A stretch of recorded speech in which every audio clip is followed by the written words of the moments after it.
Hello friends. Power సెక్టార్‌కి చాలా కీలకమైన power cables, conductors మరియు ట్రాన్స్‌మిషన్ ప్రొడక్ట్స్ తయారు చేసే కోల్‌కత్తా బేస్డ్ కంపెనీ అయినటువంటి laser power and infra limited ఇప్పుడు ఐపీఓతో స్టాక్ మార్కెట్‌లో మన ముందుకు వస్తుందండి. అసలు ఈ కంపెనీ బిజినెస్ మోడల్ ఏంటి? Dates, price band, issue size, lot size, GMP, PE, PB values అలాగే ఫైనల్‌గా అప్లై చేయాలా లేదా స్కిప్ చేయాలా అన్ని విషయాలు ఈ వీడియోలో క్లియర్‌గా చూద్దాం. Welcome to Gopi finance Telugu. నేను మీ Gopi.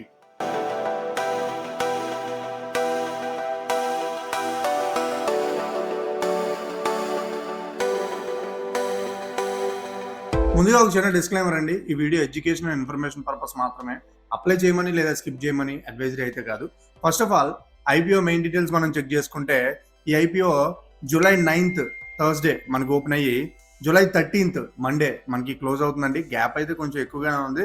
So 9th market open అయినప్పటి నుంచి 13th మార్కెట్ క్లోజ్ అయ్యేంత వరకు జాగ్రత్తగా చూసి ఎప్పుడైనా మనం అప్లై చేసుకోవచ్చు అనమాట. ఇక అలాట్మెంట్ మనకి జూలై 14th ఎక్స్పెక్టెడ్ అని ఇచ్చారండి. ఎస్, ఆ టైంకి మనకి అవ్వచ్చు. అలాగే refunds or demat credits July 15th ఇచ్చారు. ఇక లిస్టింగ్ జూలై 16th ఇచ్చారు. ఇది బోత్ బిఎస్సి అండ్ ఎన్ఎస్సి రెండిట్లో కూడా లిస్ట్ అవుతుంది అనమాట. ఇక price band, lot size, issue size చూసుకుంటే మనకి ప్రైస్ బ్యాండ్ 203 రూపీస్ నుంచి 214 రూపీస్ వరకు ఉందండి పర్ షేర్. అలాగే లాట్ సైజు మనకి ఒక లాట్లో 70 షేర్స్ అయితే ఉన్నాయి. టోటల్ ఇష్యూ సైజు మనకి 742 crores ఆఫ్ రూపీస్ ఉందండి. ఇందులో 542 crores of rupees fresh issue గాను, remaining 200 crores of rupees OFS గాను కన్సిడర్ చేశారనమాట.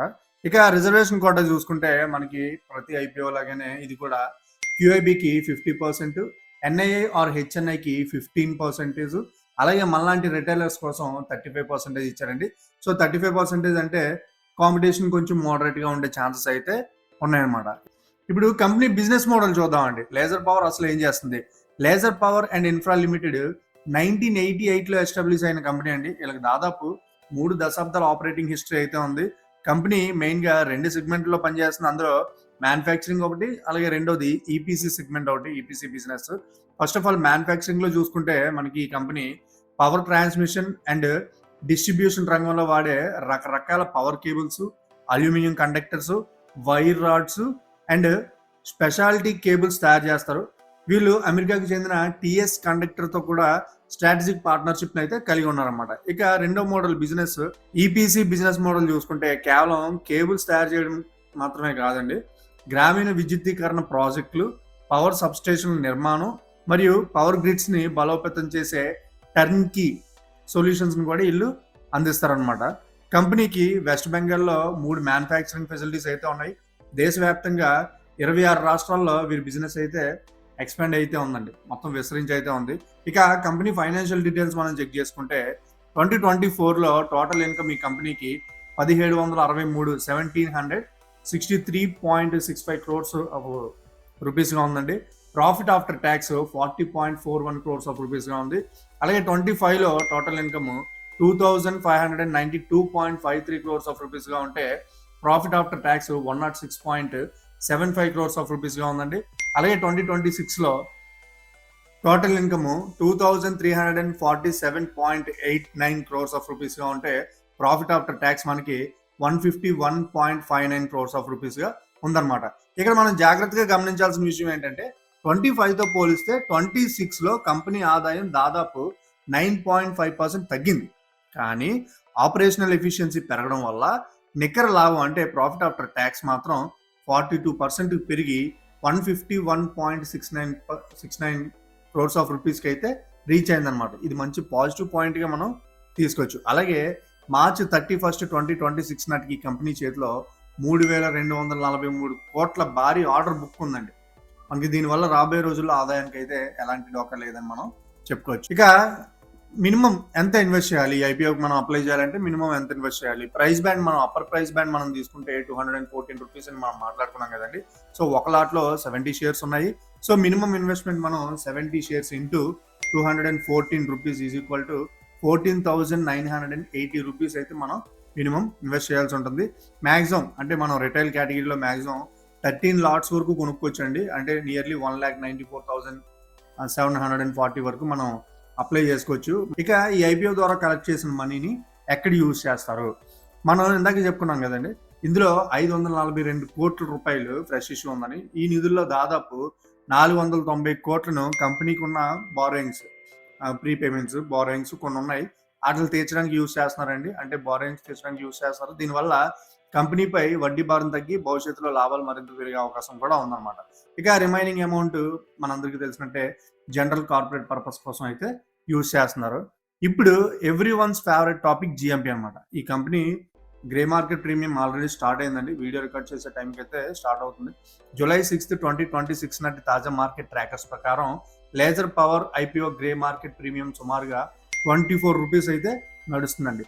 అయితే ఈ 24 రూపీస్ అని మనం పూర్తిగా పాజిటివ్ అనలేము, అలాగని పూర్తిగా మనం నెగిటివ్ అని కూడా చెప్పలేము అనమాట. జిఎంపీని చూసి మనం ఫుల్గా డెసిషన్ అయితే తీసుకోలేము.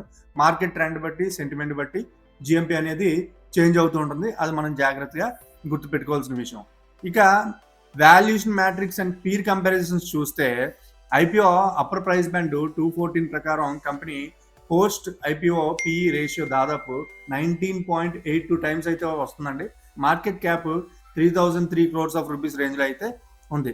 ఇదే సెక్టర్ లో ఉన్న మిగతా లిస్టెడ్ పీర్స్ తో కంపేర్ చేసి చూస్తే, మిగతా వేరే కంపెనీస్ తో కంపేర్ చేసాం అనుకోండి, Polycab India, KEI industries, Apar industries లాంటి పెద్ద పెద్ద కంపెనీల పిఈ రేషియోస్ సాధారణంగా 35 నుంచి 50 కంటే ఎక్కువ రేంజ్ లో ట్రేడ్ అయితే అవుతున్నాయి.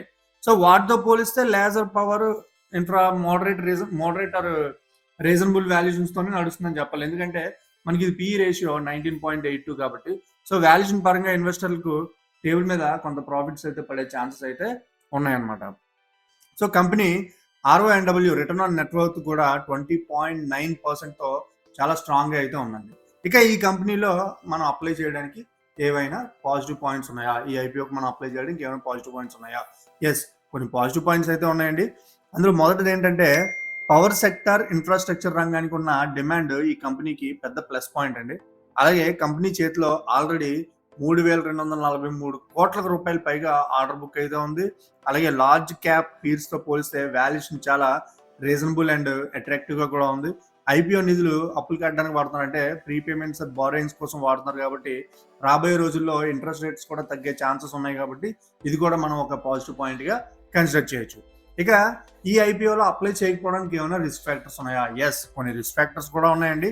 ఏంటంటే first of all company business ఎక్కువగా government projects and state power utilities order పై ఆధారపడి ఉంది కాబట్టి ఒకవేళ గవర్నమెంట్ పాలసీస్ ఏమైనా చేంజ్ అయినా లేదా ఆర్డర్ చెల్లింపు లేట్ అయినా కూడా మనకి ఇది ఇంపాక్ట్ అనేది పడుతుందండి. కంపెనీ మార్జిన్ మీద అయితే ఇంపాక్ట్ పడుతుంది. అలాగే 2026లో మనం బాగా అబ్జర్వ్ చేయాల్సింది ఏంటంటే కంపెనీ టోటల్ రెవెన్యూ అయితే కొంచెం తగ్గిందని మనం చెప్పుకోవచ్చు.